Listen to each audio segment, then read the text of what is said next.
Hello students, तो आज हम लोग नया चैप्टर प्रोजेक्टाइल मोशन शुरू करने वाले हैं। इससे पहले हम लोग वेक्टर्स पढ़ चुके हैं। Now it is the time to apply vectors. शुरू करते हैं। सबसे पहले प्रोजेक्टाइल है क्या?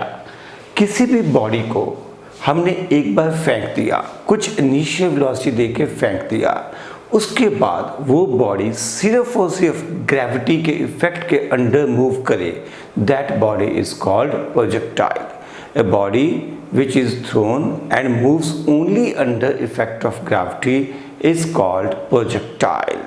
ठीक है, उसका अपना कोई इंजन नहीं होना चाहिए, उसका कोई अपना एनर्जी सोर्स नहीं होना चाहिए। जैसे रॉकेट है, rocket is not a projectile, उसका अपना इंजन है, वो अपनी थ्रस्ट प्रोड्यूस करता है। It does not move only under effect of gravity, does not, so rocket is not example of projectile motion.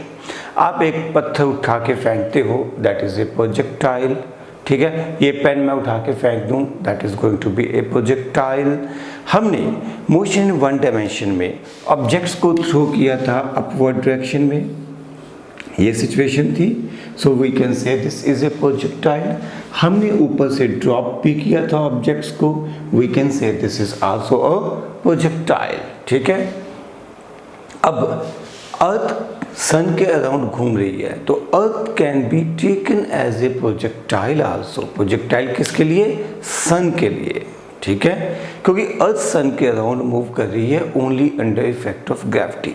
या जितने भी सैटेलाइट्स अर्थ के अराउंड घूम रहे हैं, उन सभी सैटेलाइट्स को हम एज ए प्रोजेक्टाइल मान सकते हैं। सैटेलाइट्स के अंदर कोई इंजन नहीं होते, उनके अंदर रॉकेट्स नहीं लगे होते जो कि लगातार थ्रस्ट प्रोड्यूस करके उनको घुमा रहे हैं। सैटेलाइट्स को एक बार कुछ इनिशियल वेलोसिटी देके छोड़ दिया जाता है, after that it keep on moving because of acceleration due to gravity of earth या because of gravitational force of earth around earth. So all these are examples of projectile motion. हम लोग जब इस चैप्टर में projectile motion पढ़ेंगे तो हम कुछ assumptions लेके चलते हैं। जैसे assumption नंबर 1 हमारे पास है, हमने एयर रेजिस्टेंस को कंसिडर नहीं करना।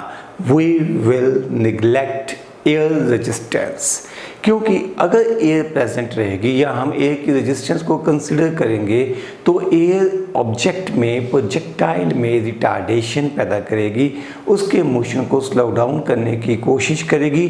जब तक क्वेश्चन में स्पेसिफिकली मेंशन नहीं है तब तक हम लोग एयर रेजिस्टेंस को कंसिडर नहीं करते हैं। ठीक है, 99.99% केसेस में एयर रेजिस्टेंस के बारे में बात ही नहीं की जाएगी। मींस जब तक मैं खुद से बात नहीं करता भाई यहाँ पर एयर रेजिस्टेंस कंसिडर करनी है, तब तक आप एज्यूम करके चलोगे कि या तो एयर प्रेजेंट ही नहीं है या एयर रेजिस्टेंस प्रेजेंट ही नहीं है। सेकेंड अजम्पशन जो है which is again very important, वो है एक्सेलरेशन ड्यू टू ग्रेविटी की value. Acceleration due to gravity remains constant both in magnitude as well as in direction. ठीक है, आप लोगों ने 9th-10th क्लास में ये पढ़ रखा है कि जैसे जैसे हम अर्थ के सरफेस से ऊपर जाते हैं वैसे वैसे एक्सेलरेशन ड्यू टू ग्रेविटी की वैल्यू डिक्रीज करती है। बट हम यहाँ पर ये एज्यूम करके चलेंगे कि ऑब्जेक्ट को बहुत ज़्यादा वेलोसिटी से फेंका ही नहीं किया। यहाँ पर हम ऑब्जेक्ट की वेलोसिटी 10 मीटर पर सेकेंड, 20 मीटर पर सेकेंड, 30, 40, 50 मीटर पर सेकेंड, बस इस रेंज तक लेंगे। ठीक है, जब हम इतनी मतलब बहुत ही कम वेलोसिटी लेते हैं तो ऑब्जेक्ट बहुत ज़्यादा ऊंचाई तक जाता ही नहीं है, यानी कि उतनी देर में या इतनी हाइट तक जी में वेरिएशन को हम आसानी से निगलेक्ट कर सकते हैं। तो यहाँ पर जी की वेरिएशन हाइट के साथ हम निगलेक्ट कर देंगे। आप लोगों ने 9th-10th में ये भी पढ़ा है, जी की वेरिएशन प्लेस टू प्लेस होती है। अब ऐसा नहीं है कि मैंने पंजाब से एक प्रोजेक्टाइल फेंका और अमेरिका जाके गिरेगा, हम इतनी दूर तक तो फेंक ही नहीं रहे हैं, हमारी स्पीड ही इतनी ज़्यादा नहीं है। हमारे केस में जो प्रोजेक्टाइल फेंके जाएंगे वो 100, 200, 300, 400, 500, 1000, 2000 मीटर समथिंग लाइक दिस, कुछ 100 मीटर, कुछ 1 किलोमीटर तक ही दूर जाके गिरेंगे, उससे बियॉन्ड जाएंगे ही नहीं। मीन्स हम variation of g with place भी निगलेक्ट कर सकते हैं। And third point, variation of g with direction भी निगलेक्ट कर सकते हैं। यहाँ पर डायरेक्शन से क्या भाव है, हमें ये पता है एक्सेलरेशन ड्यू टू ग्रेविटी किस तरफ लगती है, toward centre of the earth. अगर ऑब्जेक्ट यहाँ पर है, so this is direction of acceleration due to gravity, it will be acting toward centre of the earth. अगर ऑब्जेक्ट यहाँ पर चला गया है, बहुत दूर है, देखो बेटा अगर ये अर्थ ले रहा हूँ तो ये कई हज़ार किलोमीटर हो जाएगा, है ना। अगर ऑब्जेक्ट यहाँ पे आ गया है, so this is acceleration due to gravity. अब आप देख सकते हो यहाँ पर जी ने हमेशा एक्ट करना है टुवर्ड सेंटर ऑफ अर्थ, तो यहाँ पर आप देख सकते हो कि जी की वैल्यू मतलब स्पेशली डायरेक्शन जो है वो चेंज हो रही है। तो इस चैप्टर में प्रोजेक्टाइल मोशन को पढ़ते हुए हम जी की वेरिएशन को ना मैग्नीट्यूड को ना डायरेक्शन को चेंज करेंगे। We will assume that g remains constant both in magnitude and direction. Acceleration due to gravity की वैल्यू कांस्टेंट रहेगी। एयर रेजिस्टेंस को हमने कंसिडर नहीं करना। अर्थ के कर्वेचर को भी हम लोगों ने निगलेक्ट कर देना है। हम लोगों को अर्थ हमेशा फ्लैट दिखाई देती है। अगर तो हम बहुत ज़्यादा दूर तक प्रोजेक्टाइल को फेंकते तब हमें अर्थ के कर्वेचर को भी कैलकुलेशन में लेना पड़ता, बट ये सब काम हम ग्रेविटेशन में एडवांस के न्यूमेरिकल्स में करेंगे, इस चैप्टर में बिल्कुल नहीं करेंगे। देखो अगर मैं अर्थ के कर्वेचर को कंसिडर करूं, अगर ऑब्जेक्ट को यहाँ से फेंका गया तो हो सकता है ये यहाँ पे गिरा हो, तो अब ये हॉरिजॉन्टल तो नहीं दिखाई दे रहा है ना, ये थोड़ा टेढ़ा है। ऑब्जेक्ट यहाँ पे गिरा हो तो ये कुछ आपको ऐसे दिखाई देगा, ऑब्जेक्ट यहाँ पे गिरा हो, ठीक है, तो ये कुछ ऐसे दिखाई देगा। हम ये सब कैलकुलेशन के झगड़ों में नहीं पड़ेंगे, क्योंकि ये जो डिस्टेंसेस है यहाँ पर मैं कई 100 किलोमीटर दिखा रहा हूँ। हमने ऑब्जेक्ट को इतनी ज़्यादा स्पीड देनी ही नहीं है कि वो कुछ हज़ार किलोमीटर कुछ 100 किलोमीटर दूर जाके गिरे। यहाँ पर हमें अर्थ के कर्वेचर को कंसिडर करना पड़े। बच्चों हम अर्थ के कर्वेचर को बिल्कुल भी कंसिडर नहीं करेंगे। Okay, so these are basic assumptions while discussing projectile in this chapter। अब प्रोजेक्टाइल को हम लोग 3 हिस्सों में क्लासिफाई करते हैं। 2 जो हैं वो हमारे सिलेबस में सभी के लिए हैं, means medical non medical board exam सबके लिए हैं, बट एक थर्ड कैटेगरी है वो थोड़ी सी एडवांस लेवल के लिए ही है। तो हम प्रोजेक्टाइल्स को क्लासिफाई करते हैं। First classification is horizontal projectile. Horizontal projectile क्या है, अगर हमने ऑब्जेक्ट को अर्थ से कुछ ऊंचाई से फेंका, दिस इज अर्थ। अब ध्यान से देखो, अर्थ को मैं कर्वेचर रिप्रेजेंट नहीं कर रहा, अर्थ को मैं फ्लैट कंसिडर कर रहा हूँ, ठीक है। हमने कुछ हाइट से, मान लीजिए h हाइट से, हमने एक ऑब्जेक्ट को हॉरिजॉन्टल डायरेक्शन में फेंका, अर्थ के सरफेस के पैरेलल फेंका। अब ये बॉडी मूव करेगी, ठीक है, it will fall something like this. Such projectile is called horizontal projectile. Projectile fired horizontally from certain height is called horizontal projectile. अब सेकंड जो कैटेगरी है that is oblique projectile. Oblique projectile कौन सा है, वो प्रोजेक्टाइल जो कि कुछ एंगल बना के हॉरिजॉन्टली नहीं फेंका गया है, making some angle with the horizontal throw किया गया है। आपने इस तरह से एक ऑब्जेक्ट को कुछ इनिशियल वेलोसिटी देके फेंका है, इस बार जो हॉरिजॉन्टल डायरेक्शन के साथ एंगल है वो थीटा है, इट इज़ नॉट 0 डिग्री। यहाँ पर हॉरिजॉन्टली था, यहाँ पर हॉरिजॉन्टल के साथ एंगल थीटा है। मैक्सिमम डिस्कशन यहीं से होगी कि हमने ग्राउंड से एक ऑब्जेक्ट को फेंका, making some angle theta with the horizontal, object इस तरह से मूव करेगा। डिटेल डिस्कशन अगले लेक्चर में करेंगे, ठीक है। इसके अलावा इसका एक और केस भी पॉसिबल हो सकता है, आप ऑब्जेक्ट को थ्रो करो बट कुछ हाइट से भी एंड कुछ एंगल बना के भी, मीन्स मेरी बात समझ रहे हो कि यहाँ पे ग्राउंड से फेंका, बॉडी को ए पॉइंट से फेंका, बॉडी बी पॉइंट पे पहुंच गई। ए एंड बी दोनों पॉइंट्स ही ग्राउंड पे थे, point of fire and point of landing दोनों ग्राउंड पे थे। अब फेंका है कुछ हाइट से, बट ये प्रोजेक्टाइल लैंड करेगा ग्राउंड पे, तो ये एक अलग सिचुएशन हो सकती है, या इसका ही एक सब केस कहा जा सकता है। थर्ड केस होता है हमारे पास projectile fired on inclined plane. Projectile पूरा लिख लेना आप लोग, projectile fired on inclined plane. Inclined plane का केस क्या है? ये है हमारे पास एक inclined plane.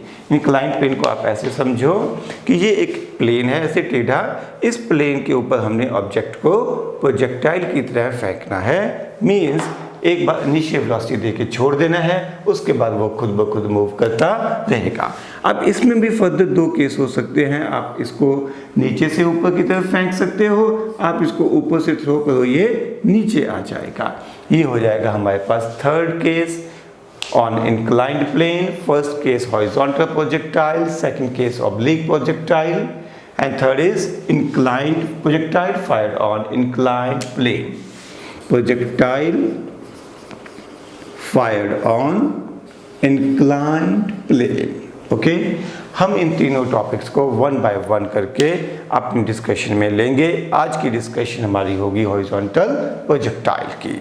So let us start with horizontal projectile. जैसा कि हम पहले डिफाइन कर चुके हैं, जब हम किसी बॉडी को स्पेस में फेंके from certain height parallel to the ground, parallel to the surface of earth, and it moves only under effect of gravity, that is called horizontal projectile। तो हम यहाँ पर एज्यूम कर रहे हैं कि सर्टेन हाइट h से एक ऑब्जेक्ट को, पॉइंट साइज के ऑब्जेक्ट को थ्रो किया गया with some initial velocity u which is in the horizontal direction। अगर मैं horizontal direction को x axis मानूं तो मैं कह सकता हूं this object is thrown with velocity u I cap। Now this object will experience a force because of earth, means because of acceleration due to gravity। होगा क्या कि ये ऑब्जेक्ट जब आगे जाएगा तो ग्रेविटी इसे नीचे की तरफ खींचेगी, यानी कि इस ऑब्जेक्ट में एक एक्सेलरेशन आएगी which is basically equal to acceleration due to gravity. हमें पता है एक्सेलरेशन ड्यू टू ग्रेविटी किस डायरेक्शन में लगती है? डाउनवर्ड डायरेक्शन में लगती है, यानी कि ऑब्जेक्ट के पास एक इनिशियल वेलोसिटी है u and at the same time object में एक एक्सेलरेशन प्रोड्यूस हो रही है which is perpendicular to initial velocity, that is it is acting in downward direction. यही होगा। अब ये जो एक्सेलरेशन ड्यू टू ग्रेविटी है जो कि y एक्सिस के अलोंग एक्ट कर रही है, ये u की वैल्यू में कोई चेंज पैदा नहीं कर सकती। इन वर्ड्स को नोट कर लो, g is perpendicular to u, और हमें पता है किसी वेक्टर का उसकी परपेंडिकुलर डायरेक्शन में कोई इफेक्ट नहीं होता। ठीक है, a vector can not produce any effect, cannot produce any effect perpendicular to its direction, any effect perpendicular to its direction। अपनी डायरेक्शन के परपेंडिकुलर कोई असर पैदा नहीं कर सकता, क्योंकि अगर मैं g का कंपोनेंट u की डायरेक्शन में लूँगा भी तो वो आएगा g cos 90, और cos 90 होता है 0। ये बात हम लोग वेक्टर्स में भी कई बार डिस्कस कर चुके हैं। यानी कि ये दो इंडिपेंडेंट डायरेक्शंस हैं। कौन सी? x axis and y axis. इन दो एक्सिस में कॉमन क्या है? सिर्फ और सिर्फ टाइम कॉमन हो सकता है, बाकी सब कुछ इंडिपेंडेंट है, क्योंकि बॉडी एक ही टाइम में आगे भी जाएगी और एक ही टाइम में नीचे भी आएगी। तो टाइम तो सेम रहेगा या कॉमन रहेगा, बट मोशंस इंडिपेंडेंट होंगे। Means if I just look at the horizontal motion या motion in the forward direction, it will be only because of u. ठीक है, जो हॉरिजॉन्टल मोशन है या जो फॉरवर्ड डायरेक्शन का मोशन है, it will be only because of u, only because of u. And remember that value of u will remain constant, u की value change ही नहीं होनी। u की वैल्यू चेंज क्यों होगी भाई? u की वैल्यू g चेंज नहीं कर सकती क्योंकि g तो u के परपेंडिकुलर है। एंड ए रेजिस्टेंस हम लोगों ने निगलेक्ट कर दी है, ये पॉइंट मैंने लिख रखा है, आप लोग सारे पॉइंट्स नोट करते रहिए। डिक्टेट करवाना वीडियो लेक्चर में कोई तुक नहीं बनता होता, क्लास में तो काम चल जाता है। तो यहाँ पर मैं क्या बता रहा था कि u की वैल्यू रहेगी कांस्टेंट, क्योंकि एक्सेलरेशन ड्यू टू ग्रेविटी तो कोई इफेक्ट डालेगी नहीं और हमने ए रेजिस्टेंस को निगलेक्ट कर दिया है। Means if I only focus in the horizontal direction, तो मुझे क्या दिखाई देगा? सिर्फ हॉरिजॉन्टल डायरेक्शन की बात कर रहा हूं बेटा, मुझे ये दिखाई देगा कि ये बॉडी कांस्टेंट वेलोसिटी से, यानी कि यूनिफॉर्म मोशन से हॉरिजॉन्टल डायरेक्शन में आगे बढ़ेगी। But at the same time g इसको नीचे को खींच रही है। तो सिचुएशन ऐसे है, बॉडी आगे जाना चाहती है बट एक और फोर्स है या एक एक्सेलरेशन है जो कि परपेंडिकुलर डायरेक्शन में लग रही है, वो उसको नीचे को खींच रही है। बॉडी आगे भी जा रही है और साथ में नीचे को भी खींच रही है। हॉरिजॉन्टल डायरेक्शन में वेलोसिटी की वैल्यू कांस्टेंट रहेगी। Acceleration due to gravity horizontal direction में कोई असर पैदा नहीं कर सकती। क्लियर? तो कुछ देर बाद क्या होगा बेटा, अगर मैं यहाँ पर इसका जो पाथ है ड्रॉ करूं, जिसे हम ट्राजेक्ट्री भी कहते हैं, path followed by a projectile या by an object is called its trajectory. तो ये ट्राजेक्ट्री भी हो सकती है। अगर मैं किसी पॉइंट पे बात करूं कि बॉडी ए पॉइंट से चली और बॉडी बी पॉइंट पे पहुंच गई, तो इस पॉइंट पे u will remain as such. यहाँ पर भी u था। इनिशियल वेलोसिटी जो होगी हॉरिजॉन्टल डायरेक्शन में, हॉरिजॉन्टल डायरेक्शन में वही वेलोसिटी हर पॉइंट पे रहेगी। अगर मैं एक और पॉइंट भी यहाँ पे मार्क कर लूँ बच्चों, सी पॉइंट, वहाँ पर भी u will remain same. Horizontal direction में वेलोसिटी में कोई चेंज नहीं आएगा। बट वर्टिकल डायरेक्शन में शुरू में इनिशियल वेलोसिटी नहीं थी, but with the passage of time it will gain some velocity. ये मैं बात कर रहा हूँ in the vertical direction, only along Y axis, सिर्फ वर्टिकल डायरेक्शन में v की value 0 plus g into t. ये जीरो कौन सी हो गई? Initial velocity in the y direction. Y direction में तो बॉडी को फेंका ही नहीं, और u का वाई डायरेक्शन में कोई कंपोनेंट हो नहीं सकता क्योंकि किसी भी वेक्टर का उसकी परपेंडिकुलर डायरेक्शन में कोई कंपोनेंट नहीं होता। इसका मतलब वाई डायरेक्शन में इनिशियल वेलोसिटी 0 है और वाई डायरेक्शन में टाइम के साथ पार्टिकल की वेलोसिटी बढ़ती चली जाएगी। जैसे जैसे t की वैल्यू बढ़ेगी वैसे वैसे g इंटू टी की वैल्यू इंक्रीज करती चली जाएगी। g remains constant but g into T will go on increasing. Means थोड़ी टाइम बाद इफ आई ड्रॉ, अब मेरे को थोड़ा सा यहाँ पर इसको पैरेललोग्राम के थ्रू समझाना पड़ेगा। After some time if I draw gt vector, I am saying gt vector, यानी कि velocity gain by the object in the vertical direction, it will be shown like this. Similarly अगर हम थोड़ी देर बाद बात करें और कुछ टाइम बाद, and if I draw, you can notice that इस केस में क्या फर्क आ रहा है? एनीवन कमेंट करो, ध्यान से देखो। इस केस में जब मैंने पैरेललोग्राम बनाई, यू विल फाइंड दैट कि जो वर्टिकल डायरेक्शन वाला वेक्टर है मुझे उसे बढ़ाना पड़ा, उसकी लेंथ को ज़्यादा रखना पड़ा। क्यों भाई? आंसर बड़ा क्लियर है, क्योंकि जैसे जैसे हम नीचे जाएंगे या बॉडी नीचे जाएगी या टी की वैल्यू इंक्रीज करेगी, वैसे वैसे जी टी की वैल्यू बढ़ती चली जाएगी। u की वैल्यू रहेगी कांस्टेंट बट gt की वैल्यू कंटिन्यूसली इंक्रीज करती चली जाएगी। आप a, b और c पॉइंट पे कंपेयर करो। ए पॉइंट पे जी टी वैक्टर था ही नहीं, यहाँ पर टी की वैल्यू 0 थी। बी पॉइंट पे जी टी वैक्टर की लेंथ थोड़ी और बढ़ गई है, सी पॉइंट पे जी टी वैक्टर की लेंथ थोड़ी और बढ़ गई है। इस कंसेप्ट को आप एंगल के थ्रू भी समझ सकते हो, थोड़ा सा वेक्टर्स के साथ लिंक भी करूँगा, लास्ट लेक्चर में ही समझाया था।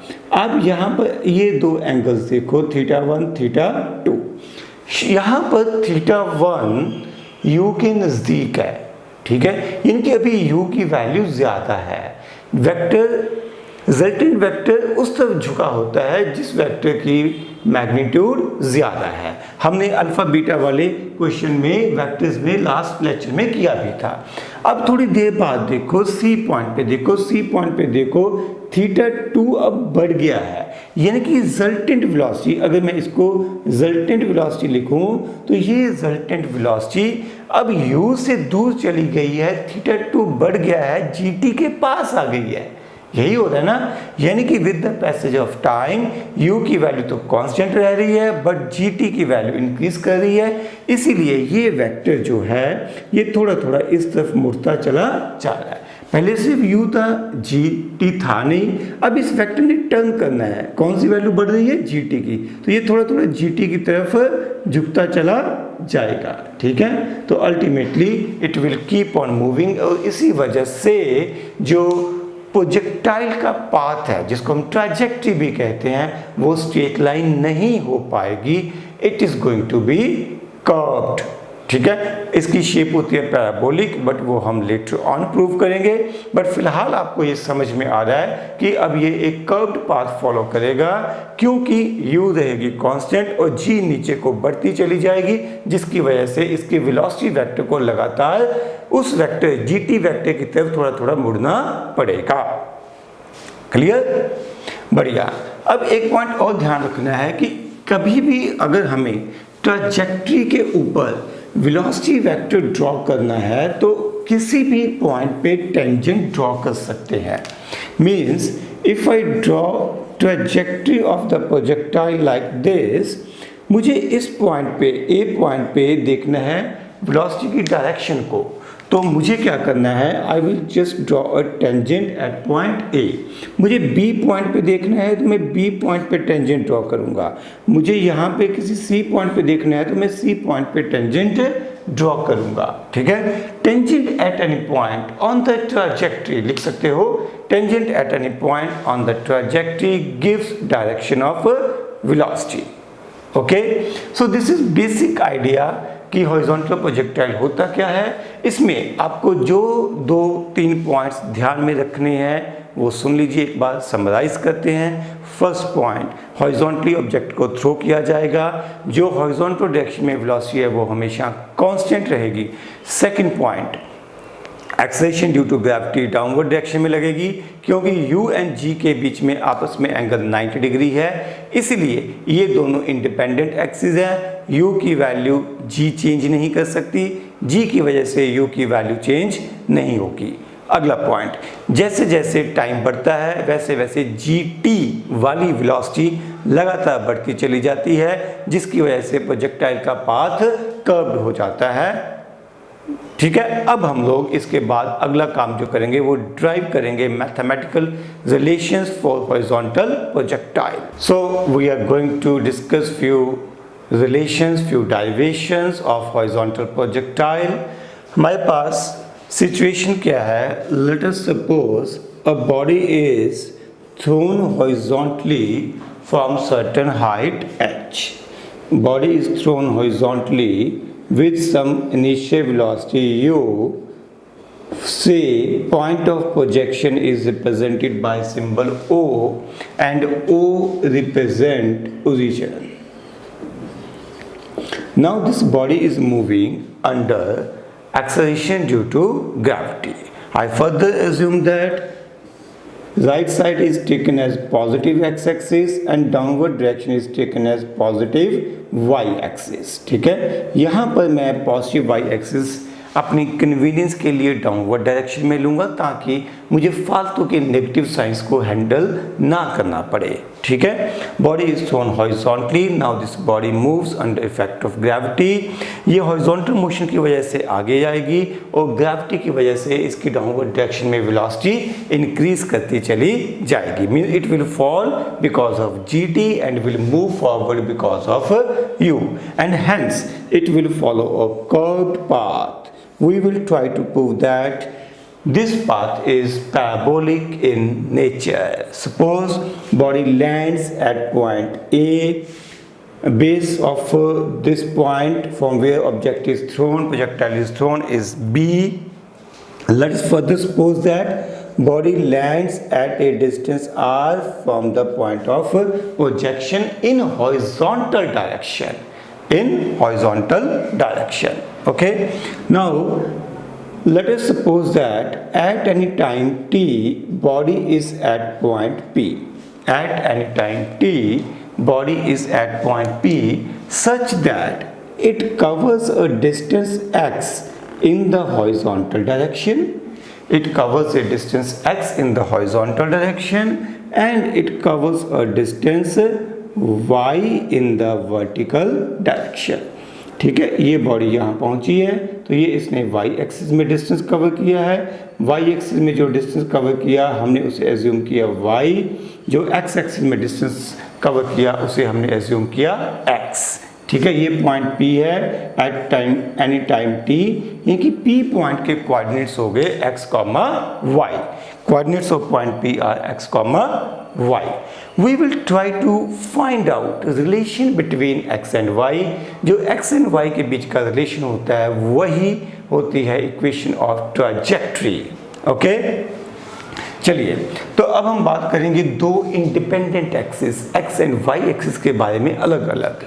अगर मैं बात करूं motion along x axis, motion along x axis में वेलोसिटी कौन सी है? u। क्या x एक्सिस में कोई एक्सेलरेशन है? जी नहीं, सारी की सारी एक्सेलरेशन तो एक्सेलरेशन ड्यू टू ग्रेविटी है which is acting in downward direction, perpendicular direction में, हॉरिजॉन्टल डायरेक्शन में कोई एक्सेलरेशन नहीं है। अगर एक्सेलरेशन नहीं है इसका मतलब हॉरिजॉन्टल डायरेक्शन में मोशन कौन सा हो गया? यूनिफॉर्म मोशन, क्योंकि वेलोसिटी चेंज नहीं होनी तो motion will be uniform motion. इसका मतलब डिस्प्लेसमेंट अलोंग x एक्सिस में be written as uxt plus half at square लिखने की जरूरत नहीं है। अगर आप लिखोगे भी तो वो वैल्यू जीरो ही हो जाएगी क्योंकि ax की वैल्यू जीरो आएगी। अदरवाइज आप यहाँ से भी देख सकते हो यूनिफॉर्म मोशन है, यूनिफॉर्म मोशन के लिए फॉर्मूला होता है s is equal to ut। तो डिस्प्लेसमेंट अलोंग x एक्सिस हमने P पॉइंट पे कितना माना है?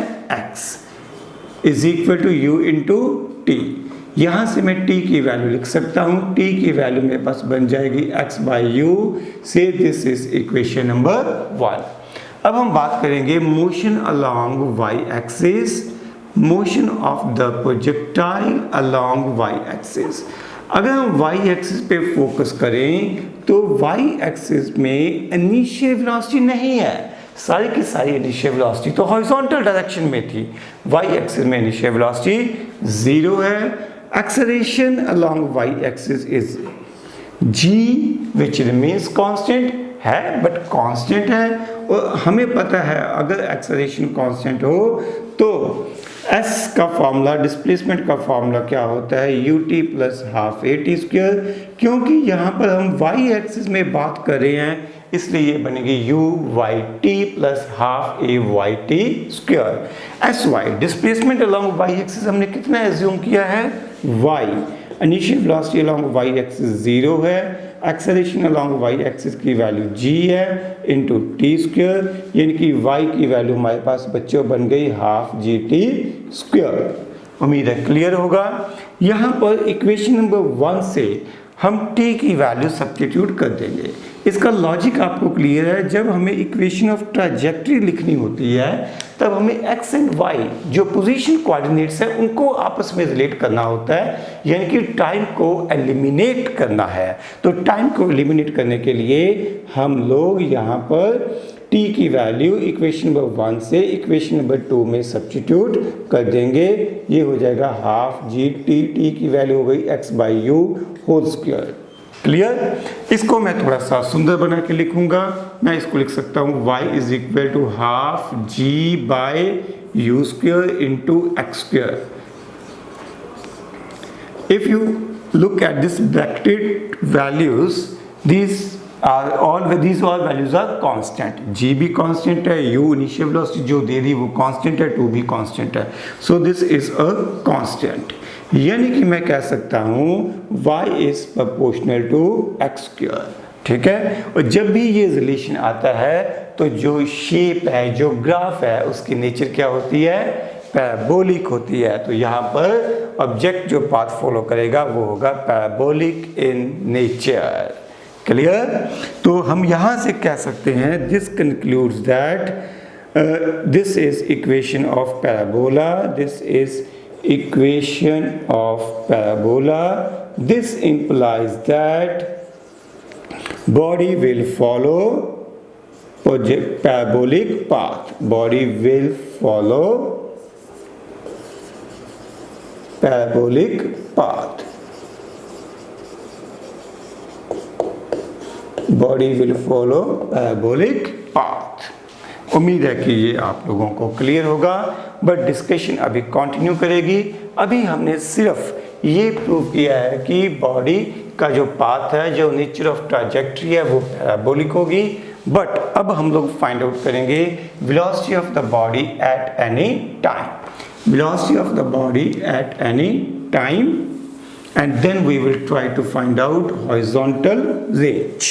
तो मैं फिर से motion along x axis and y axis को डिस्कस करूंगा। मैं P पॉइंट के ऊपर पार्टिकल की वेलोसिटी को डिस्कस करना चाहता हूं। ये है पॉइंट P। जैसे मैंने आपको समझाया था, आप लोग P पॉइंट के ऊपर एक टेंजेंट ड्रॉ कर दो। Tangent will give you direction of velocity. तो अब इस वेलोसिटी के दो कंपोनेंट्स हमारे पास आएंगे, एक कंपोनेंट हॉरिजॉन्टल डायरेक्शन में और एक कंपोनेंट वर्टिकल डायरेक्शन में। तो मैंने एक लाइन हॉरिजॉन्टल और दूसरी वर्टिकल खींच बना के एक पैरेललोग्राम बना दी है। ठीक है, मेरे ख्याल से आपको डायग्राम क्लियर होगी। ये है हमारे पास हॉरिजॉन्टल कंपोनेंट, इसकी वैल्यू सदैव यू रहेगी, इसमें कोई चेंज नहीं आएगा, क्योंकि हॉरिजॉन्टल डायरेक्शन में कोई भी एक्सेलरेशन नहीं है, जबकि वर्टिकल डायरेक्शन में वैल्यू लगातार चेंज होती रहेगी। जीटी अभी डिस्कस भी करेंगे। ux इज इक्वल टू यू, a x is equal to 0। हमारे पास v का फॉर्मूला होता है u प्लस ए टी। तो अगर आप a को 0 पुट कर दोगे तो velocity at any time along x axis will remain u। मेरे ख्याल से ये स्टेप आपको क्लियर होगा। वैसे भी हम अभी डिस्कस करके चुके हैं कि हॉरिजॉन्टल डायरेक्शन में मोशन यूनिफॉर्म होता है। अगर मोशन यूनिफॉर्म है तो नेचुरली वेलोसिटी की वैल्यू कांस्टेंट ही रहेगी। क्लियर? अब आगे मोशन अलोंग y एक्सिस, ये हम पहले ही डिस्कस कर चुके हैं। vy का फॉर्मूला हमारे पास क्या होगा? uy plus ay/t। ये vy हमें ढूंढना है, ay 0 है, ये हो गया g इंटू टी, यानी कि वेलोसिटी अलोंग y एक्सिस इसकी वैल्यू हो जाएगी g इंटू टी। से दिस इज इक्वेशन नंबर 4। ऊपर वाली इक्वेशन को मैंने 3 कर दिया है, बिकॉज 1 एंड 2 तो हम पहले लिख चुके थे। तो ये हमारे पास वेलोसिटी आ गई gt। क्लियर? अब अगर मुझे पूरे वेलोसिटी वेक्टर को लिखना हो तो वेलोसिटी वेक्टर को कैसे लिखूंगा? Velocity along x axis i cap plus velocity along y axis j cap, यानी कि वेलोसिटी वेक्टर को लिखा जा सकता है u i cap plus gt j cap.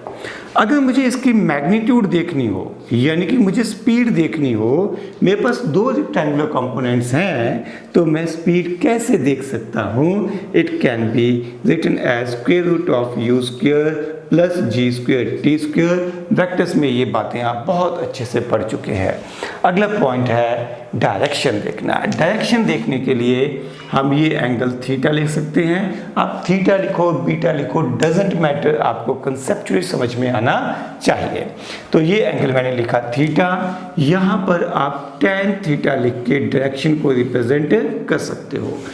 tan theta perpendicular upon base, ये लेंथ है u, ये लेंथ है gt, ये एंगल बना इधर थीटा, तो आपके पास क्या बनेगा gt/u। बट मैं चाहता हूँ आप इसको ऐसे याद करो, vertical component upon horizontal component अगले आर्टिकल्स में भी काम आएगा।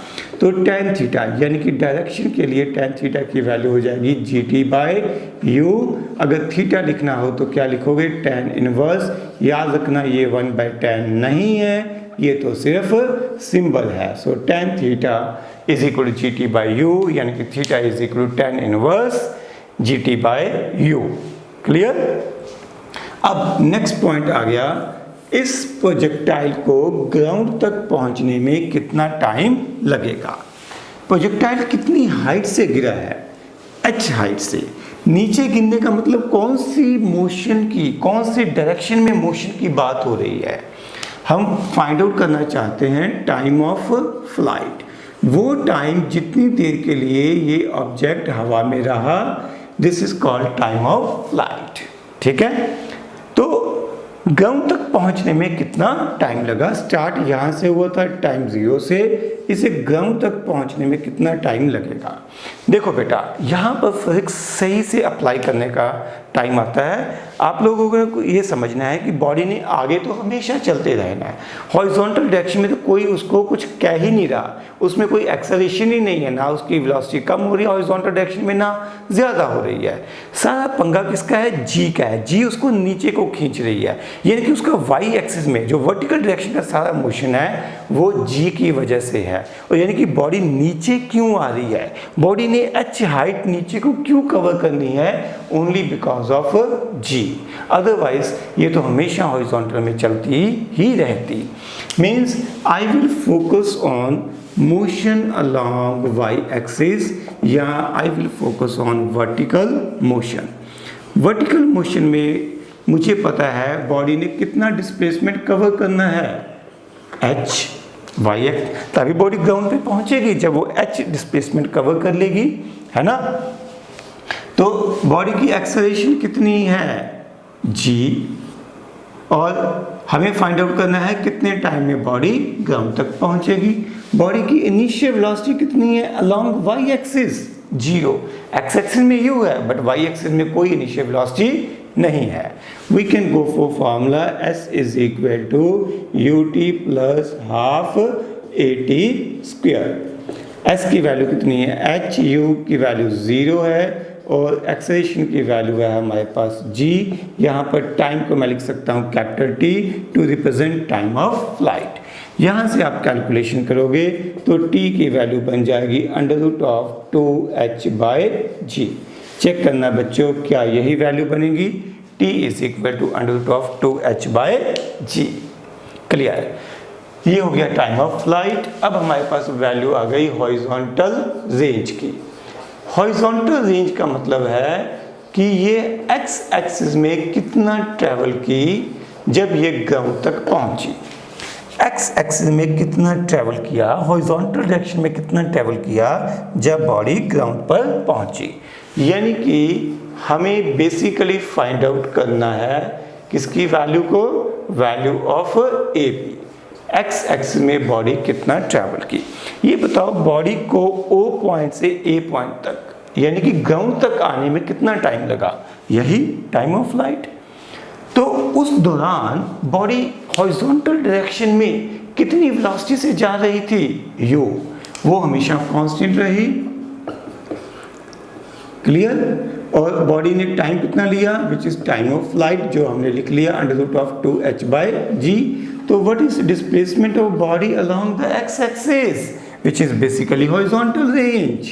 This is going to be u into t, यानी कि हॉरिजॉन्टल रेंज की वैल्यू हो जाएगी u into √2h/g, horizontal range.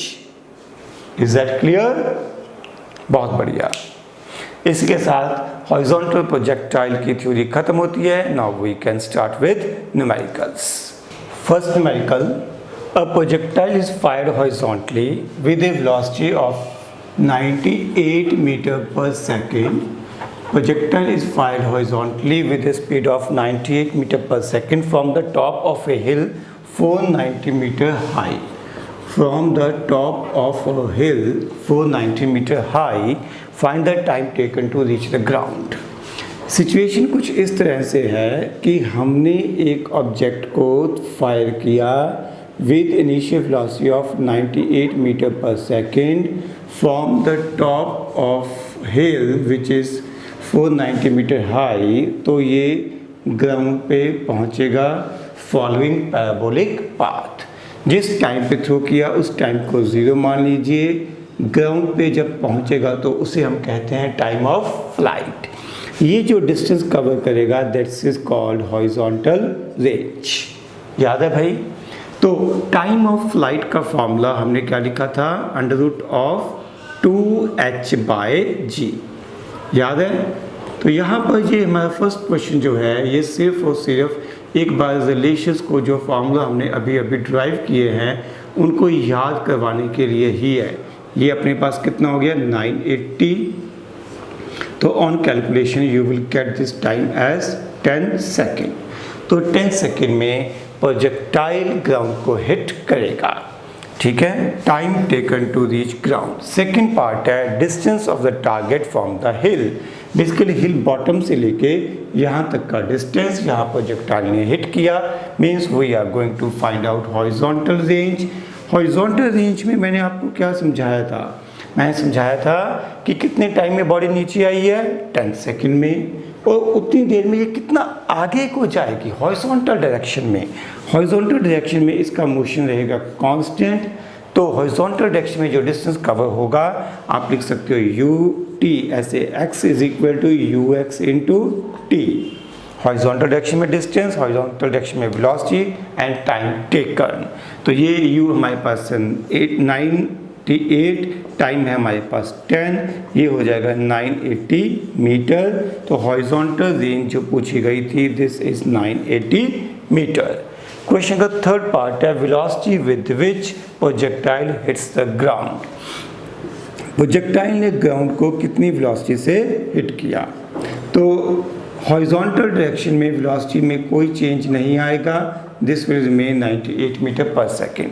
जब बॉडी ग्राउंड पे पहुंचेगी तो इसका वर्टिकल डायरेक्शन में वेलोसिटी का क्या कंपोनेंट रहेगा? gt, यही पढ़ा था।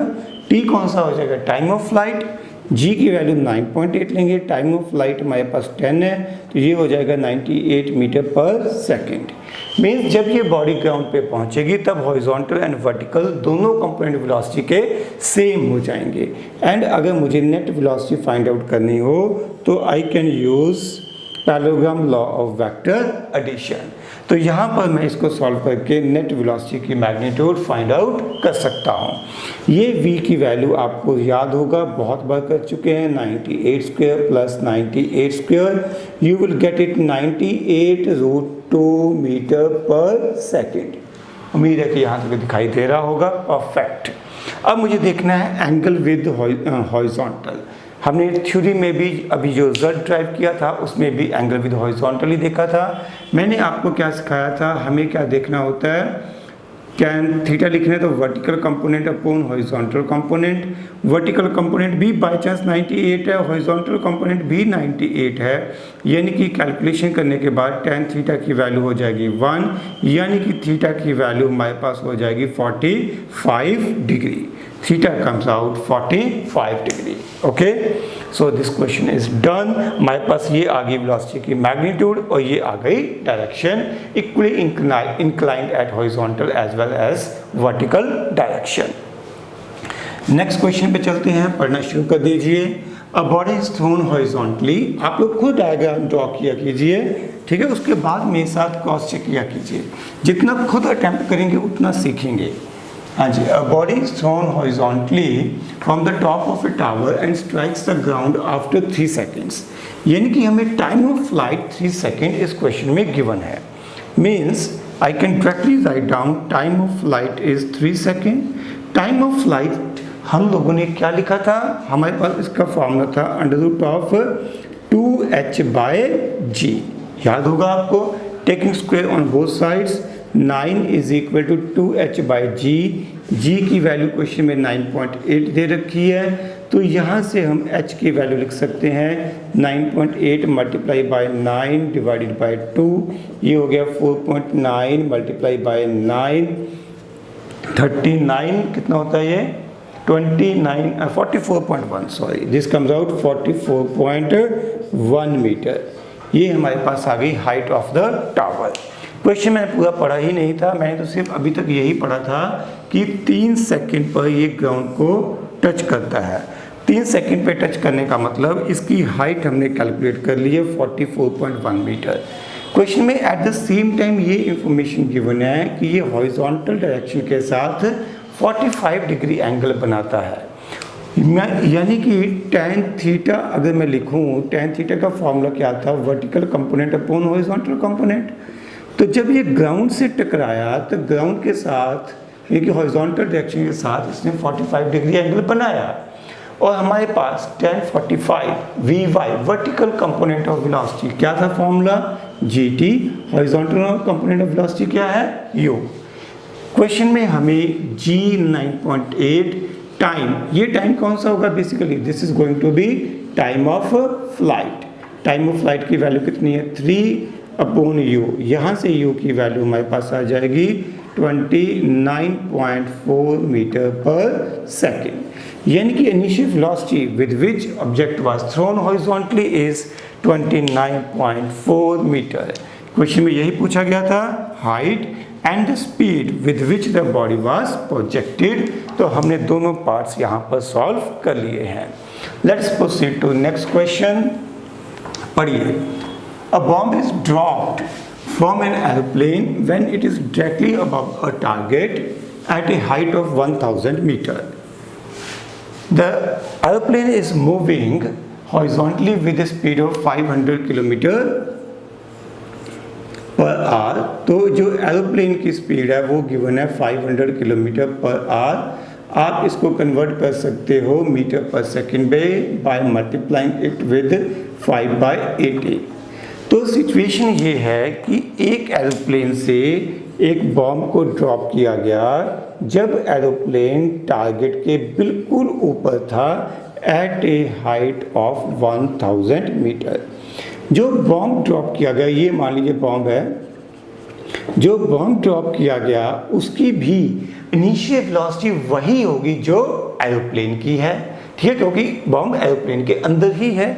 तो इस एरोप्लेन की इनिशियल वेलोसिटी क्या हो गई 2500/18 मीटर पर सेकेंड, दिस रिप्रेजेंट यू, ठीक है। एरोप्लेन के अंदर तो इंजन लगा हुआ है, एरोप्लेन तो आगे निकल जाएगा, बट जो बॉम्ब है वो ड्रॉप करेगा, ठीक है। बॉम्ब बिहेव करेगा लाइक ए प्रोजेक्टाइल।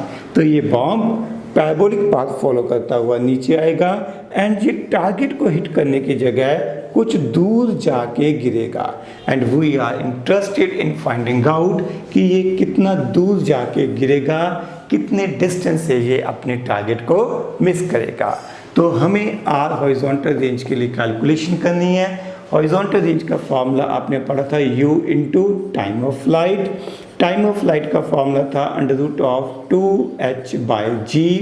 u की वैल्यू हमें गिवन है 2500/18, √2h कितनी हाइट से 1000 से। g की वैल्यू मेंशन नहीं है, मैं आसान रखने के लिए इसे 10 ले लेता हूँ, ये कैंसिल आउट हो जाएगा। मेरे पास बन गया 2500/18 into 10√2 metre. Okay, you can further solve it and get your answer. Next question, two tall buildings face each other and are at a distance of 180 meters from each other. With what velocity must a ball be thrown horizontally from a window? एक ball को throw करना है with certain velocity from a window which is 55 meters above the ground in one building, so that it enters a window in the other building which is at a height of 10.9 meter above the ground. Okay, so this is your question. आप लोग statement एक बार खुद से पढ़ के diagram खुद बना लेना। हमारे पास दो बिल्डिंग्स हैं ए एंड बी, इन दो बिल्डिंग्स के बीच का डिस्टेंस है 180 मीटर। एक बिल्डिंग से 55 मीटर की हाइट से एक बॉल को हॉरिजॉन्टली थ्रो करना है ताकि वो दूसरी बिल्डिंग की एक विंडो में घुस जाए जिसकी ग्राउंड से हाइट 10.9 मीटर है। क्लियर? अब अगर हम देखें तो इस बॉल को कितना डिस्टेंस कवर करना है हॉरिजॉन्टल डायरेक्शन में एंड वर्टिकल डायरेक्शन में। हॉरिजॉन्टल डायरेक्शन में इसको कवर करना है 180 मीटर। कितनी हाइट यानी कि वर्टिकल डायरेक्शन में कितना डिस्टेंस कवर करना है 55 minus 10.9, I think this comes out 44.1 metre. और we are going to calculate value of u. R and H के बीच में क्या रिलेशन था? हॉरिजॉन्टल रेंज का फॉर्मूला था u into under root of 2h by g, है ना।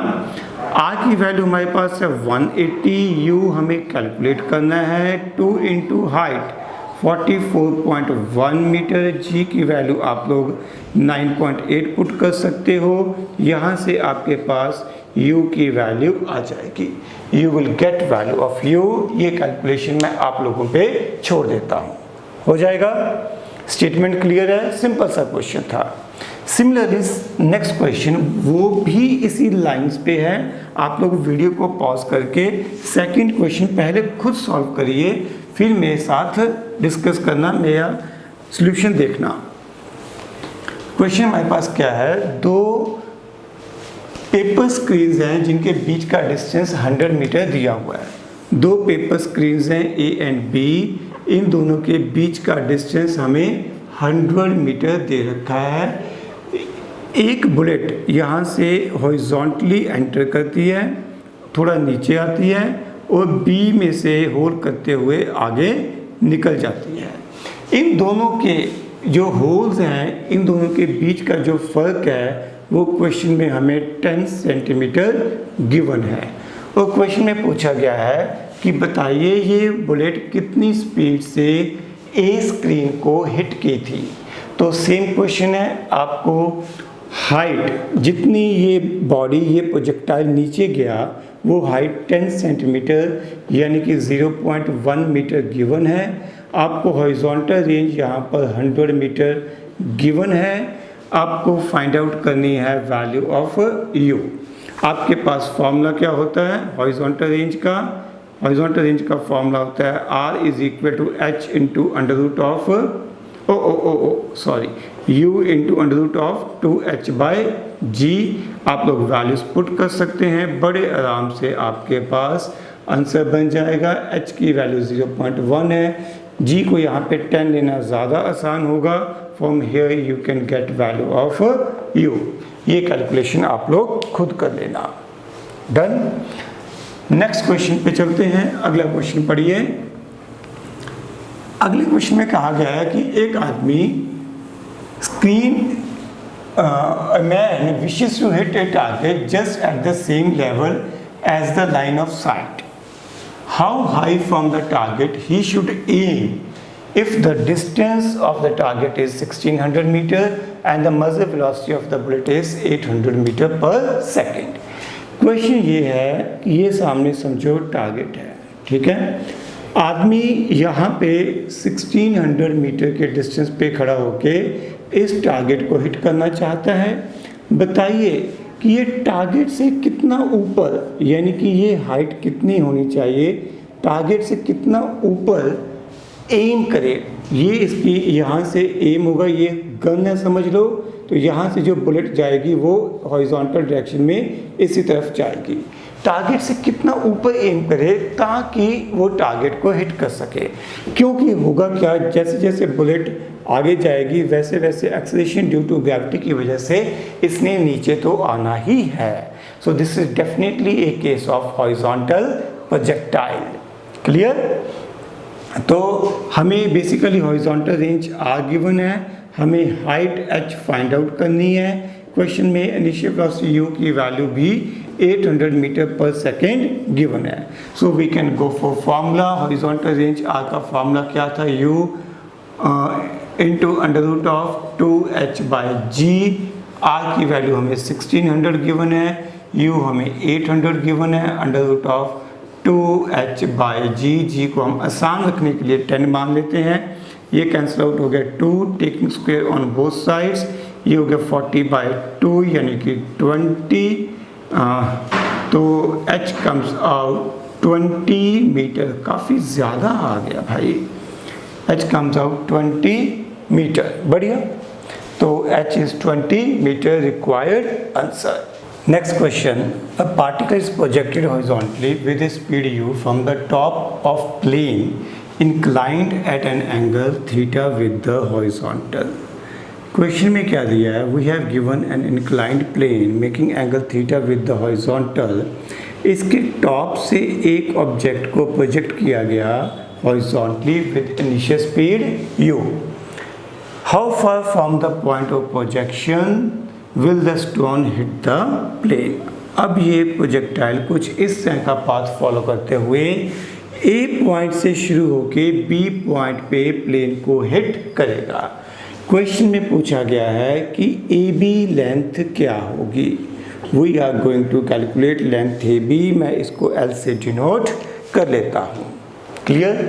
अब यहाँ पर एग्जैक्टली तो देखने में ये हॉरिजॉन्टल प्रोजेक्टाइल वाला क्वेश्चन नहीं लगता, क्योंकि हमने अभी तक कोई भी केस इंक्लाइंड प्लेन का नहीं पढ़ा। तो हम लोग यहाँ पर कंसेप्ट क्या अप्लाई करेंगे, मैं यहाँ पर एक हॉरिजॉन्टल लाइन खींचता हूँ, ठीक है। This angle is also going to be theta. अब आप सिचुएशन को, डायग्राम को मैं थोड़ा सा इरेज करूँगा, आप सिचुएशन को ऐसे देखिए, you just look like this कि एक हॉरिजॉन्टली प्रोजेक्टाइल फायर किया गया, ए पॉइंट से बी पॉइंट तक पहुंचा, तो ये हो गई इसकी हॉरिजॉन्टल रेंज, ये हो गई हाइट जो इसने कवर की है, एसी हाइट हो गई h। क्लियर? मैं वापस डायग्राम जी ड्रॉ कर देता हूँ, लीजिए, अब आपको कोई दिक्कत नहीं आएगी। So you get that h and r are again available in terms of theta. h और r को आपस में कैसे रिलेट किया जा सकता है? Perpendicular upon base is equal to tan theta. Say this is equation number 1. हमने एक फार्मूला पढ़ा था जिसमें h एंड r आपस में रिलेट होते थे। r का फार्मूला था r is equal to u into under root of 2h/g। यहाँ से अब हम लोग r या h किसी एक की वैल्यू को सब्स्टिट्यूट कर सकते हैं। Let us substitute value of h की वैल्यू कितनी है हमारे पास?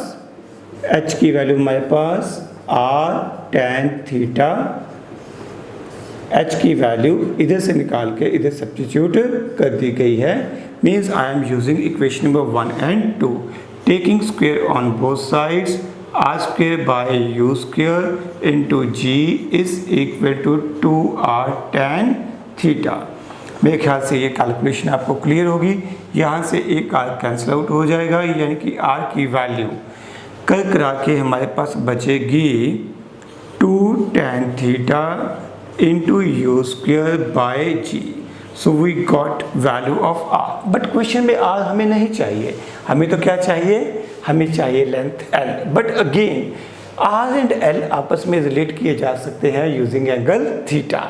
कौन सा फॉर्मूला यहाँ पे लगेगा? Cos theta. कॉस थीटा हमारे पास कितना होगा? Base upon hypotenuse. हमें चाहिए l की वैल्यू, l की वैल्यू कितनी हो जाएगी? r by cos theta. l की वैल्यू r हमने लिख रखी है 2 tan theta, cos theta reciprocal में ये सीकेंट थीटा हो जाएगा इंटू यू स्क्वायर बाय जी। थोड़ी जगह कम पड़ रही है, मैं डायग्राम को इरेज करूँगा, तो यहाँ पे हमारे पास बन जाएगा ये U square by G. A ball rolls off the top of a stairway. सीढ़ियों में से एक बॉल रोल करती हुई नीचे आ रही है। यहाँ पर रोल करने का मतलब है कि उसकी इनिशियल वेलोसिटी हॉरिजॉन्टल डायरेक्शन में ही हो सकती है। Situation is like this, we have a staircase and जिसकी विड्थ, हर स्टेप की विड्थ क्वेश्चन में w और हर स्टेप की हाइट हमें h गिवन है। बॉल रोल करते हुए आ रही है horizontally with initial velocity u। Question में पूछा गया है show that the ball will hit the edge of nth step if n is this much. Ball को nth स्टेप के एज को हिट करना है, क्लियर। अगर nth स्टेप के एज को हिट करना है तो इसने हॉरिजॉन्टल डायरेक्शन में कितना डिस्टेंस कवर किया, n इंटू डब्ल्यू। एक स्टेप की विड्थ थी w, n स्टेप्स लिए तो डिस्टेंस कितना कवर हो गया, n इंटू डब्ल्यू। उम्मीद है कि ये आपको क्लियर होगा। सिमिलरली इसने वर्टिकल डायरेक्शन में कितना डिस्टेंस कवर किया, क्योंकि यहाँ पे ये सिंबल h दे रखा है तो मैं इसको कैपिटल H लिख लेता हूँ, ये हो जाएगा n इंटू एच। 1 2 3 तो ऐसे n स्टेप्स होंगे तो ये n इंटू एच हो जाएगा। ठीक है, ध्यान से समझो बेटा। यहाँ पे कितने स्टेप्स हैं, 3 स्टेप्स हैं। दे आर 3 स्टेप्स, तो 3w आ रहा है और 3h आ रहा है। तो अगर n स्टेप्स होंगे तो nw एंड nh आएगा। तो we have r and h in terms of n and we know a relation between r and h। r की वैल्यू आपने क्या लिखी थी, बोलो भाई, u into under root of 2h by g। हम लोग ये वैल्यूज पुट कर सकते हैं। And w is equal u into under root of 2nh by g। आप लोग दोनों तरफ स्क्वायर, ये n तो कटेगा नहीं, n square w square is equal to u square into 2nh by g. ये n और n हो जाएगा कैंसिल आउट। हमारे पास क्या बचेगा, n W square is equal to 2u square h by g. हमें चाहिए क्या भाई साहब, n, तो u स्क्वायर को भी दूसरी तरफ शिफ्ट कर देते हैं। ये लीजिए, हमारे पास आंसर बन गया 2hu square upon ji W square. This is required answer, यही हमें प्रूव करना था। चलिए तो आगे बढ़ते हैं। Next one is typical question, very good, important question है, ठीक है, specially for your objective questions. ध्यान से करिएगा, कम से कम 2 बार करिएगा, एक बार मेरे साथ देख के, एक बार बिना देखे खुद से। क्वेश्चन में क्या कहा गया है मैं वैसे ही समझा देता हूँ। हमारे पास एक बिल्डिंग है, इस बिल्डिंग से 2 ऑब्जेक्ट्स को एक साथ थ्रो किया गया but in the opposite direction. Clear, दोनों की मैग्नीट्यूड्स अलग अलग है, u1 and u2। One is having initial velocity of 3 meter per second and second one is having initial velocity of 4 meter per second but in the opposite direction। okay, अब question में कहा गया what is the horizontal separation between them when their velocities are perpendicular to each other। तो एक particle इधर जाएगा, दूसरा particle इधर जाएगा। एक टाइम ऐसा आएगा जब उनकी वेलोसिटीज आपस में परपेंडिकुलर हो जाएंगी। 1 2 v1 v2, इन दोनों की वेलोसिटीज परपेंडिकुलर होने का क्या मतलब है, अगर मैं इसको पीछे को लाइंस को प्रोड्यूस करूं, I will get some angle. मैं वो टाइम की बात कर रहा हूं जिस टाइम पे ये एंगल 90 डिग्री हो जाएगा। डायग्राम देख के लगता है भाई साहब बड़ा मुश्किल काम है, नहीं बेटा, हम लोगों ने वेक्टर्स पढ़े हैं, वेक्टर्स इस तरह की मुश्किल्स को आसान करेगा। कैसे, हम लोग इसको लिखेंगे इन टर्म्स ऑफ वेक्टर्स, और हमें पता है कि 2 वेक्टर्स अगर परपेंडिकुलर हों तो उनका डॉट प्रोडक्ट 0 होता है। हम इस प्रॉपर्टी को अप्लाई करके क्वेश्चन को सॉल्व करने की कोशिश करेंगे। ओके, क्वेश्चन में हमसे पूछा गया है जब इन दोनों की वेलोसिटीज परपेंडिकुलर हो जाएं तब इन दोनों के बीच का डिस्टेंस, इन 2 प्रोजेक्टाइल्स के बीच का डिस्टेंस बताओ कितना होगा। We are going to find out value of R. Clear, so let us start. मैं क्या करता हूँ, राइट साइड को पॉजिटिव एक्स एक्सिस और लेफ्ट साइड को नेगेटिव एक्स एक्सिस एज्यूम कर लेता हूँ। तो u1 की वैल्यू मेरे पास कितनी हो जाएगी, 3i कैप, एंड u2 की वैल्यू हो जाएगी मेरे पास -4i कैप।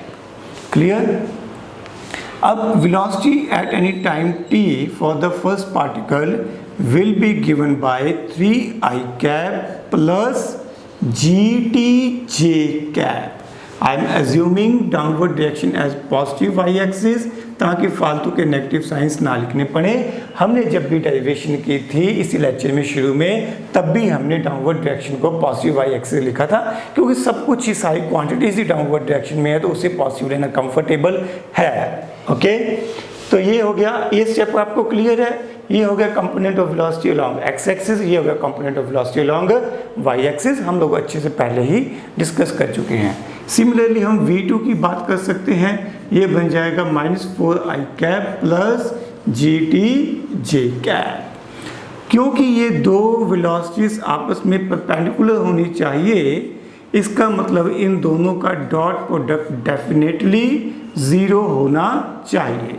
इन दोनों का डॉट प्रोडक्ट लिखेंगे 3i cap plus GT cap dot -4i cap plus GT cap is equal to 0। आपको याद होगा डॉट प्रोडक्ट में कोई वेक्टर नहीं आता, i कैप j कैप नहीं आता, ax bx plus ay by plus az bz आता है। यहाँ पर k कंपोनेंट है नहीं है तो हम सिर्फ लिखेंगे ax bx plus ay by। ये रहा ax, ये रहा bx, a into bx plus ay into by, this is equal to 0, यानी कि g square t square is equal to 12, T square is equal to 12/100। यहाँ से t की value हो जाएगी 2/10√3। क्लियर जी? कैलकुलेशन आप लोग खुद कर देना कितनी वैल्यू आएगी टाइम की, but this is required time 2/10, यहाँ हम इसको लिख सकते हैं √3/5 सेकेंड। ओके, बट अभी भी क्वेश्चन कंप्लीट नहीं हुआ। क्वेश्चन में तो हमसे पूछी गई है horizontal range, sorry better word है डिस्टेंस बिटवीन टू प्रोजेक्टाइल्स। तो हम ये कैलकुलेशन दो हिस्सों में करेंगे। हम इधर से R1 फिर दूसरी तरफ से R2 कैलकुलेट करके इन दोनों को ऐड कर देंगे। ध्यान देना बेटा, R1 R2 लेंथ आपको डायग्राम में क्लियर है, इनकी मैग्नीट्यूड ऐड होनी है, सब्ट्रैक्ट करने के दुष्विचार मन में नहीं लाने हैं। ओके, तो मैं देखता हूँ फर्स्ट पार्टिकल ने कितना डिस्टेंस कवर किया होगा। Displacement of the first particle along X axis basically it should be R2 and this one should be R1। Horizontal direction में कौन सी वेलोसिटी का कंपोनेंट इन्फ्लुएंस डालता है? Only horizontal component. तो हमारे पास आंसर क्या आएगा? u1 into T. टाइम हम कैलकुलेट कर चुके हैं, u1 की वैल्यू हमारे पास है 3 इंटू टी। सिमिलरली हम देखेंगे एक्स एक्सिस में सेकेंड पार्टिकल ने कितना डिस्टेंस कवर किया, यानी कि R2, इसकी वैल्यू हो जाएगी u2 इंटू टी। अब बेटा माइनस साइन के चक्कर में नहीं पड़ना, वी आर कैलकुलेटिंग डिस्टेंसेस, हमें इनको ऐड करना है। क्लियर? अगर आप डिस्प्लेसमेंट कैलकुलेट करोगे फिर आपको थोड़ा सा माइनस साइन की परेशानी आएगी। ये हो जाएगा 4 इंटू टी, एक तरफ हो गया 3t, दूसरी तरफ हो गया 4t, तो total distance between two particles यानी कि R1 प्लस R2, इन दोनों को ऐड कर देंगे, ये हो जाएगा 7t, 7√3/5, यही हो जाएगा। t की वैल्यू पुट कर दी √3/5। This much is the distance between two particles when their velocities are perpendicular to each other. Next question में क्या दिया है? We have given a square wave. A straight way has 3 steps, 1, 2 and 3. We have 3 steps. Each step is 10 centimeter high and 20 centimeter wide. 10 centimeter high and 20 centimeter wide. Calculate the minimum horizontal velocity. It should be minimum horizontal velocity from the highest step so that ball hits third step directly। Ball third step को directly hit करे। Clear? अब ये point ध्यान से समझना है कि ball को हिट कहाँ पे करना है ताकि हम u की वैल्यू को मिनिमम कर सके। पिछले क्वेश्चन में हमसे कहा गया था कि बॉल nth स्टेप के एज को हिट करे, थर्ड स्टेप के एज को हिट करे। हिट ऐसे भी कर सकती है, अगर मैं क्वेश्चन ना समझाऊं तो most of you will attempt in the same way. आप यहाँ पर हिट करने की कोशिश करोगे, उसी के हिसाब से आप height and horizontal range calculate कर लोगे। बट क्वेश्चन में कहा गया है minimum velocity and it should hit third step directly. तो तो मैं ये मान के चलूंगा it will go like this, ठीक है। मैं ये मान के चलूंगा कि ये एक स्टेप ऊपर के एज को जस्ट हिट कर रही है या जस्ट उसको क्रॉस कर रही है, तो नेचुरली वो सीधी थर्ड स्टेप पे जाएगी। देखो ये भी सही है, ये भी सही है, दोनों में ये थर्ड स्टेप पे जा रही है, बट इस केस में हमारे पास u की वैल्यू कम आएगी और हमें चाहिए minimum speed with which this ball should be projected so that it hits third step directly, ठीक है। दोनों में इंडेक्स हिट हो रही है बट इसमें स्पीड की वैल्यू कम आएगी। तो हम लोग यहाँ पर क्या करेंगे, हम इसको सेकंड स्टेप के एज पे हिट करेंगे, ना कि थर्ड स्टेप के एज पे। थर्ड स्टेप पे वो अपने आप ही चली जाएगी अगर सेकंड स्टेप के एज को क्रॉस कर गई है। क्लियर? तो यहाँ पर मैं जो हाइट है वो 2 स्टेप्स के हिसाब से 20 सेंटीमीटर लूँगा और जो हॉरिजॉन्टल रेंज कवर की है वो भी 2 स्टेप्स के हिसाब से 40 सेंटीमीटर लूँगा। मुझे u की वैल्यू फाइंड आउट करनी है, मुझे r एंड h के बीच में रिलेशन याद है, हम लोग आज में ही बहुत बार अप्लाई कर चुके हैं। हम लोग यहाँ पर यूनिट कन्वर्शन कर सकते हैं, r की वैल्यू 0.4 लिख सकते हैं, u हमें पता नहीं, h की वैल्यू को हम 0.2 लिख लेंगे, g की वैल्यू को आसान रखने के लिए हम लोग 10 लिख लेते हैं, taking square on both sides. ये हो गया 0.4, ये हो गया। हम इसको स्क्वायर की जरूरत नहीं है बेटा, हम सीधा सॉल्व कर सकते हैं। 0.4 is equal u into under root of, ये हो गया 4/100, यानी कि 0.4 इज इक्वल यू इंटू 2/10, यानी कि u की वैल्यू हमारे पास हो जाएगी 2, u comes out 2 meter per second. This is your required answer. Okay? If we have 2 bodies, one body is thrown horizontally with some initial velocity u, and from the same point another body is dropped. Body B is dropped. You can say body A की velocity initial velocity है u, body B की initial velocity है 0। अब question ये है इन दोनों में से कौन सी बॉडी ग्राउंड पे पहले पहुंचेगी? बोलिए, मन में सोच लीजिए और अब सुनिए। अगर मैं बॉडी ए की मोशन की बात करूं, बॉडी एक पैराबोलिक पाथ फॉलो करते हुए ए पॉइंट से ए डैश पॉइंट तक जाएगी, बॉडी बी सीधा नीचे गिरेगी and suppose it lands at point B dash.